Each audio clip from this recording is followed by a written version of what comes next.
अच्छे लोगों के साथ हमेशा क्यों होता है बुरा? भगवद गीता में दिया है। श्री कृष्ण ने इसका जवाब अक्सर महसूस किया होगा कि जो लोग अच्छे काम करते हैं और हमेशा सबका अच्छा सोचते हैं, वो ही लोग जीवन में सबसे अधिक परेशान रहते हैं। वहीं जो लोग बुरे काम करते हैं, वो अपना जीवन खुशी और चैन से जी रहे होते हैं। मन में भी यह सवाल कभी आया हो तो आज हम आपको इसका जवाब देंगे। ये जवाब वो है जो भगवद गीता में लिखा है और श्री कृष्ण ने अर्जुन को दिया था। आइए जानते दोस्तों। भगवद गीता में वर्णित कथा के अनुसार जब भी अर्जुन के मन में कोई दुविधा उत्पन्न होती थी, तो वो श्री कृष्ण के पास पहुंच जाते थे। एक बार की बात है, अर्जुन श्री कृष्ण के पास जाकर कहते हैं कि वो किसी बात को लेकर परेशान है और इसका जवाब वो श्री कृष्ण से चाहते हैं। श्री कृष्ण ने पूछा, सवाल क्या है? अर्जुन ने कहा, मुझे यह जानना है कि अच्छे लोगों के साथ हमेशा बुरा ही क्यों होता है, वहीं बुरे लोग खुशहाल होते हैं। अर्जुन के मुंह से ऐसी बातें सुनकर श्री कृष्ण मुस्कुराए और कहा, मनुष्य जैसा सोचता है और महसूस करता है, वैसा कुछ नहीं होता है, बल्कि अज्ञानता की वजह से वो सच्चाई नहीं समझ पाता है। अर्जुन उनकी ये बात समझ नहीं पाए। इसके बाद श्री कृष्ण ने उन्हें समझने के लिए क्या कहा वो जानते हैं।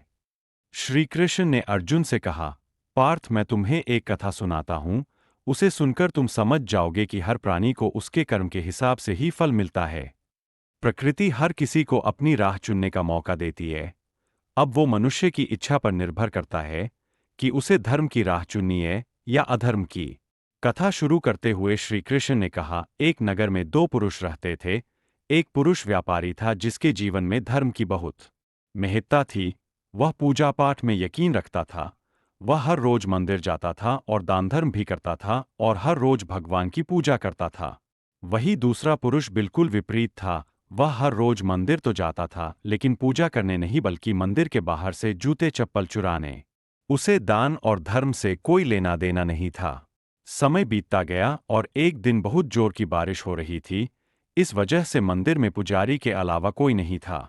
यह बात जब दूसरे पुरुष को पता चली तो उसने सोचा कि ये सही मौका है मंदिर का धन चुराने का। पंडित से नजर बचाकर उसने मंदिर का सारा धन चुरा लिया। उसी समय धर्मकर्म में विश्वास रखने वाला व्यक्ति भी मंदिर पहुंचा। दुर्भाग्य से मंदिर के पुजारी ने उसे ही चोर समझ लिया और चिल्लाने लगे। वहां लोग एकत्र हो गए और उसे बहुत मारा। किसी तरह वो खुद को बचते बचाते वहां से निकला तो दुर्भाग्य ने उसका साथ वहां भी नहीं छोड़ा। मंदिर के बाहर वो एक गाड़ी से टकरा गया और घायल हो गया। फिर वो व्यापारी लंगड़ाते हुए घर जाने लगा तो रास्ते में उसकी मुलाकात उस पुरुष से हुई जिसने मंदिर से धन चुराया था। उसने कहा, आज तो मेरी किस्मत चमक गई, एक साथ इतना सारा धन मिल गया। ये सब देखकर उसे बहुत बुरा लगा और उसने अपने घर से भगवान की सारी तस्वीरें निकाल दीं। कुछ सालों बाद दोनों पुरुषों की मृत्यु हो गई। मरने के बाद जब दोनों पुरुष यमराज के पास पहुंचे और भले पुरुष ने दूसरे व्यक्ति को देखा तो उसे बहुत गुस्सा आया।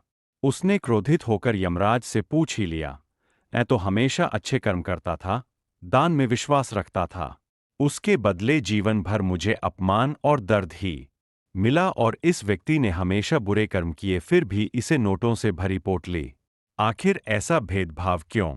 इस पर यमराज ने कहा, पुत्र, तुम गलत समझ रहे हो।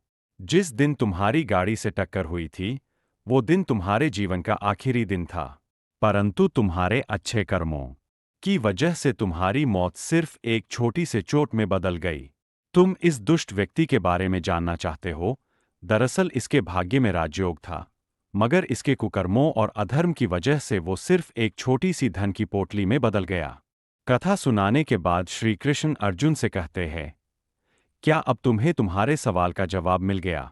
ऐसा सोचना कि भगवान तुम्हारे कर्मों को नजरअंदाज कर रहे हैं, ये बिल्कुल भी सत्य नहीं है।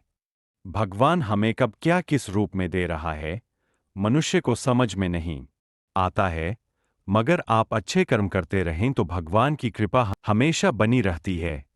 इसलिए अपने अच्छे कर्मों को बदलना नहीं चाहिए, क्योंकि उसका फल हमें इसी जीवन में मिलता है। इसलिए मनुष्य का फर्ज है कि वो हमेशा अच्छे कर्म करता रहे, क्योंकि श्री कृष्ण ने गीता में भी बताया है कि किसी के द्वारा किया गया कर्म बेकार नहीं जाता है, चाहे वो अच्छा हो या बुरा। श्रीमद् भगवत गीता पर हमारे अन्य महत्वपूर्ण जानकारी के लिए हमारे इस YouTube चैनल को सब्सक्राइब करें, लाइक और शेयर। कमेंट सेक्शन में जरूर बताएं, आपके एक कमेंट से हमें उत्साह मिलता है। वीडियो को पूरा देखने के लिए धन्यवाद।